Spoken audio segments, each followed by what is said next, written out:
So the next innovative banking services is the depository participants. So when we are going to discuss about the depository participants, first we should know about how the shares transactions used to done earlier. Earlier, these share transaction used to be done by the agencies. For example, Sharekhan, you might have heard about this.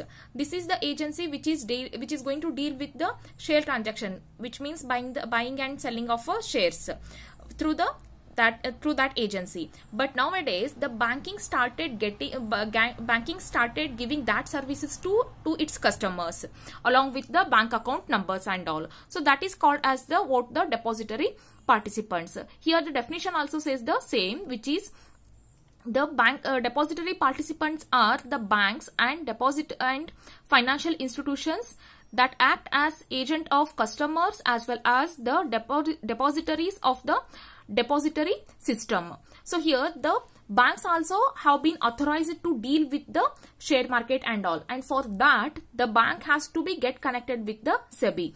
The SEBI guidelines and the rules and regulations are supposed to be followed by the bank which is giving the demat services or the depository participants if it is behaving like. So first, next let us know what is the demat account. Demat account, which is electronically maintained by the banker or which provides by the banker agencies, where the customer can keep the money for transaction in shares, mutual funds and the purchase of goods, etc. It has to be attached with the savings account from where the money will be paid if you purchase the shares and receives the money when you sell the shares. So here when we are going to deal with the demat account, first let us know how the banks are going to transact with the demat account and all. Suppose if you have the bank account like SB account, if you are having, means let us consider you are having the SB account in one particular bank and you want to deal with the share market also. In that case, if you request to the bank, means in that case the bank will open two more account along with your SB account or attaching with the SB account. What all those two more accounts are? Nothing but demat account and the trading account. So here, suppose if you purchase the shares, means the amount will be deducted from your SB account and that transaction will be recorded in a trading account, and the total number of shares as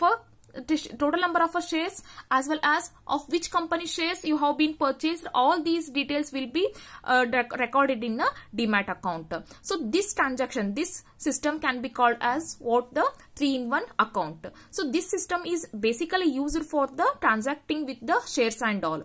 So next let us see what are the benefits offered by the depositories. In that, first one comes safe and convenient way. So however, the bank is most safest thing what we can find for to keep our treasure in a safer manner. So here when all these transactions are going to be done by the bank, means in that case it is one of the most safe as well as most convenient way. And next one comes immediate transfer of securities. Once you purchase the shares and amount have been deducted from your SB account, immediately the shares will transfer to your trading account also. It won't take much more time. And next one comes the elimination of risk. When you are going to deal with the demat account and all, the bank will give you one password.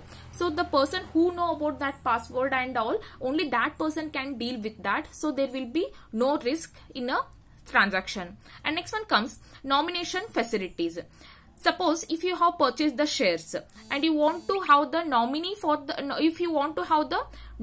your account, here the nominee also can be assigned for your demat account also. That facility also will be available. Nominee means after the person's death to whom those shares are supposed to be go or supposed to be belongs to, that person's name also you can mention over here.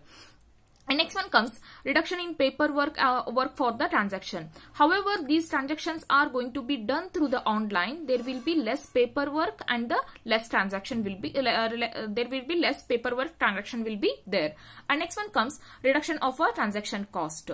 So if you have the internet and if you have the internet facility and if you having the electronic devices, then it is enough to transact with the depositories. So that is the reason it is less costlier. And next one comes the automatic credit into Demat account. Whatever shares you are going to purchase, all those things are going to be deducted, or all those shares are going to be credited to your Demat account immediately soon after the deducting the money from your SB account and all.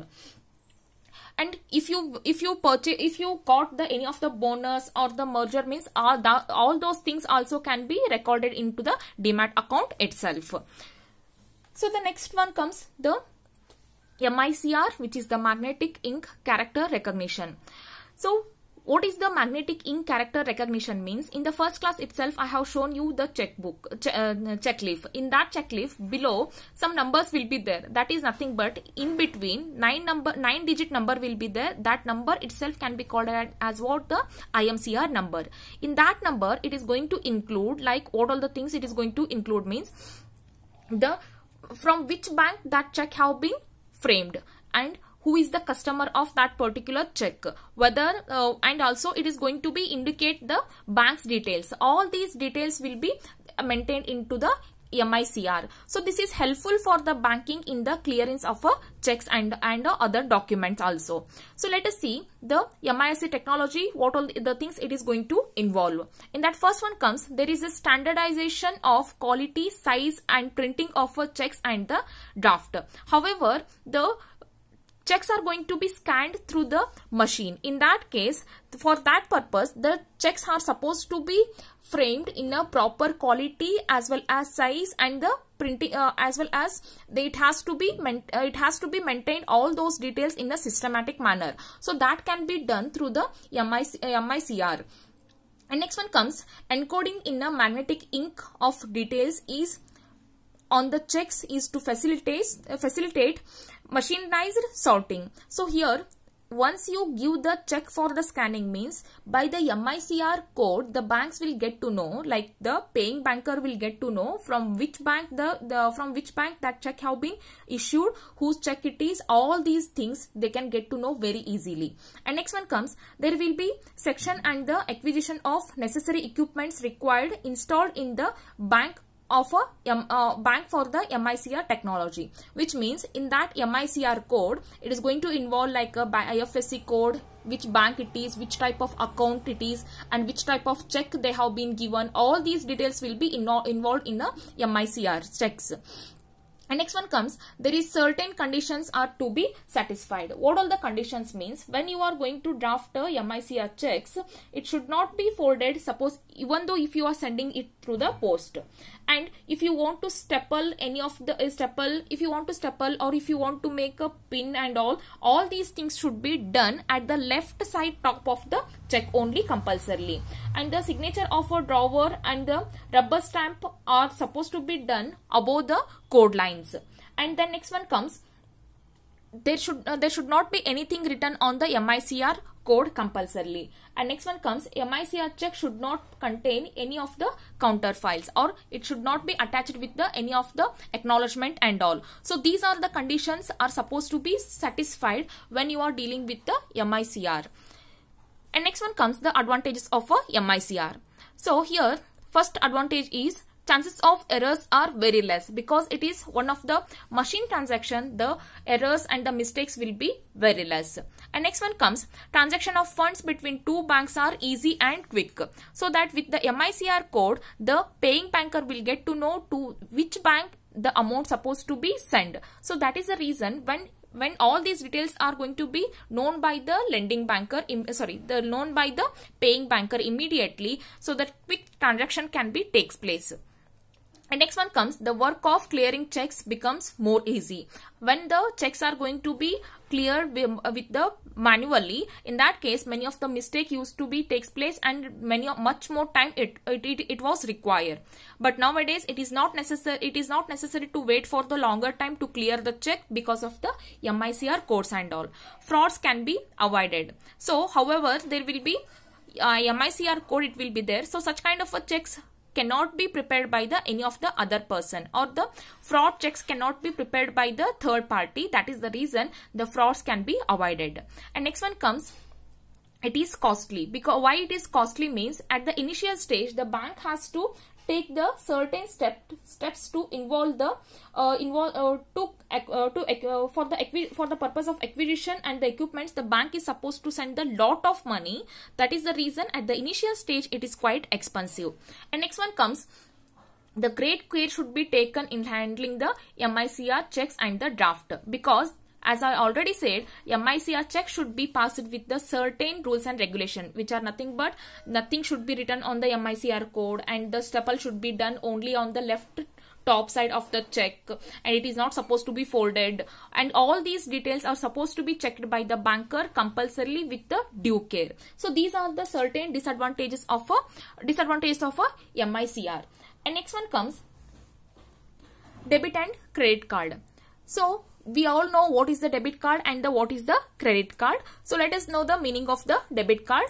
First one is the debit card, which is an electronic card issued by the banker, which allows the customer to access their account to withdraw the cash or to pay for the goods and the services. So here debit card is nothing but how much amount you are having in your account, only that much you can spend, which means before spending the money you have to deposit the money. That is nothing but in case of a debit card. So here, whenever the customer wants to make the payment without using the cash, it can be done with the debit cards. So what all the advantages of a debit card means?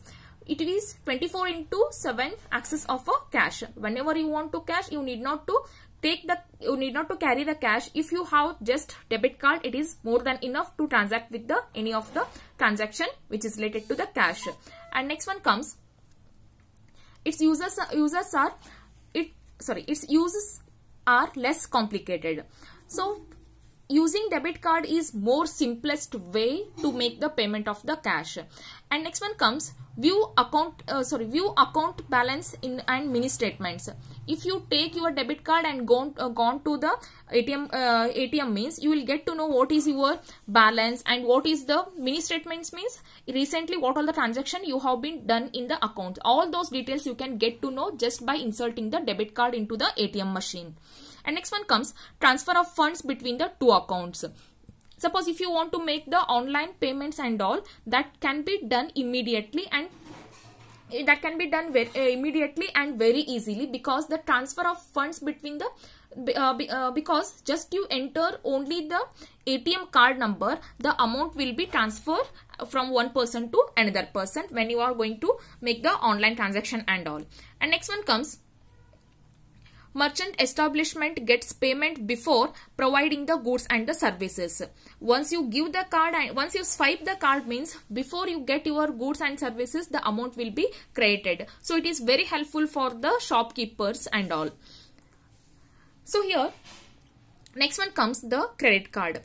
Credit card is an instrument which provides on spot credit facility to its holders to purchase gold and to purchase goods and the services from the business establishments enrolled as a credit card system. So in this case, the customer can get the instant borrowing from the bank or spot credit facility from the bank, that can be called as what? The credit card. It will be issued by the bank to its customers with the certain limitation of a amount, that can be called as what? The credit card. So there are certain types of credit cards are there. In that, first one comes gold card. Gold card means it is a credit card offered to elite. It offers many of the additional benefits and the facilities to its customers, and certain limit will be there. And comparing with the other credit card, the gold credit card limit will be more, so that customer can withdraw more amount from the bank, or customer can use the more amount from the bank with such kind of a gold card. And next one comes the MasterCard. It is also one of the type of the credit card issued under the MasterCard International. So to issue this card, the bank should get the permission or the franchisee from the MasterCard Corporation of USA, and then only that bank can issue the Master credit card to its customers. The same way, Visa also, to use the Visa credit cards, the bank has to get the franchisee from the the bank has to get the franchisee from the Visa International Corporation of USA, and it is going to be honored by the Visa networking and all. And next one comes smart card and the chip card, we can call it is as. Smart card and the chip card are nothing but in the credit card, one small chip will be there. In that chip, all those details will be involved, like who is the account holder, what amount of limit he is having, all those details will be involved in that particular chip card. That is also one of the kind of a credit card only. And next one comes proprietary cards. Proprietary cards means individual banks will issue the credit card under their own brand name and all. So that can be called as what? The proprietary card. For example, SBI cards and CAN cards, SBI cards from the SBI, CAN cards from the Canara Bank and all these cards are available. Next, let us see what all the advantages and the disadvantages are there of a credit card. So credit card, first one comes credit purchases. So whenever the person will be in need of money, that credit will be provided by the bank through the credit card and all. Next one comes accurate record keeping. Whatever the transaction you have done through the credit card, all those transactions are going to be maintained in a systematic or as well as in a proper way. At what time, to whom you have remitted the amount, and how, when all you have used the credit card, and how much amount you have been swiped, all these details will be there. And next one comes convenience shopping. So there will be more convenient, even though you are having the less amount in your account also, you can use the credit card, and by that way you will not feel the deficiency of a amount. And it is very safety as well, because it can be operated only by its owner, and also only by its owner by inserting the proper PIN. And next one comes cheap for the short term borrowing. For the 1 month or 2 month borrowing, it is going to be suitable. And next one comes additional benefits like insurance on purchase, on cashback, discount, holidays, all those things are available. Insurance on purchase and the cashback means in a simple way, if you want to understand, means whenever you people are going to purchase some electronic device, consider like mobile only, if you are going to pay through the credit card, means the shopkeeper will say like you will get the 5% of cashback and all. So which means in future 5% you need not to pay. So likewise, such kind of a facilities the credit card is going to give you. And next, what all the disadvantages means? The first one comes, it gives rise to credit culture in the society and harmful to the individual and the society. So when amount is available very easily, when the credit is available very easily, so it encourages for the credit culture into the society. And if it is increases, it is harmful for the particular person on as well as particular society also. And next one comes relatively expensive because of a high interest rate and the other cost. Comparing with the other interest rate of comparing with the other interest rate of banks, the interest rate will be more for the credit card. If you have taken the loan on by pledging the certain property and all, the comparing to that, the credit card interest rate will be more. Next one comes lost or stolen card may be result to inconvenience. Suppose the card have been lost, and if it is misused means the customer will come under the problem. And next one comes, there is a risk of bad debts. Of course, when the person uses the more and more credit card, automatically automatically he is supposed to pay the more and more amount. And when he is not having that capability, means it causes for the increase in the bad debts for the banks. And next one comes element of a risk. So it is one of the risky thing what we are going to deal with the credit cards and all. And next one comes difference between the debit card and the credit card. So what all the difference we can see is, the first one is representation of a card. Here the debit card represents the drawing capacity of a card holder, which means how much amount he is having in his account, that much he can withdraw. But in case of a credit card, it represents the borrowing power of a card holder.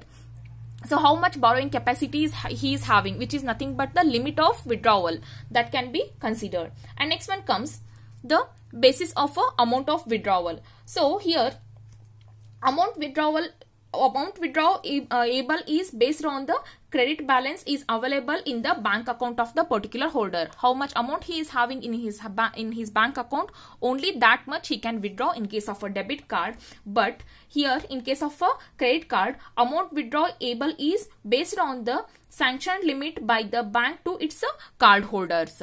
And next one comes interest or the cost. In case of debit card, there is no interest and no cost will be involved. But in case of a credit card, high interest will be there. And next one comes overspending risk. In case of a debit card, there is no overspending risk. Only how much amount he is having in his account, only that much he can spend. So there is no question of overspending. But in case of a credit card, the overspending risk will be there. And next one comes necessity of a account opening. In case of debit card, compulsorily the customer or the card holder must open the bank account first, then only the debit card can be issued to the customer. But in case of credit card, the customer need not to open the bank account. And next one comes the grace period. Grace period means if you have done the transaction with the debit card, immediately the amount will be debited from your account. It won't take much more time. But in case of a credit card, if you have made any of the payment through the credit card, means to make the repayment of that amount to the bank, 30 to 40 days of time will be given to its customers. Next one comes applicability of conditions. So here there is no conditions are going to be applicable for the debit card, but the certain conditions are supposed to be satisfied by the customer to obtain the credit card. So this is all about the difference between the debit card and the credit card. So here the 5th chapter ends.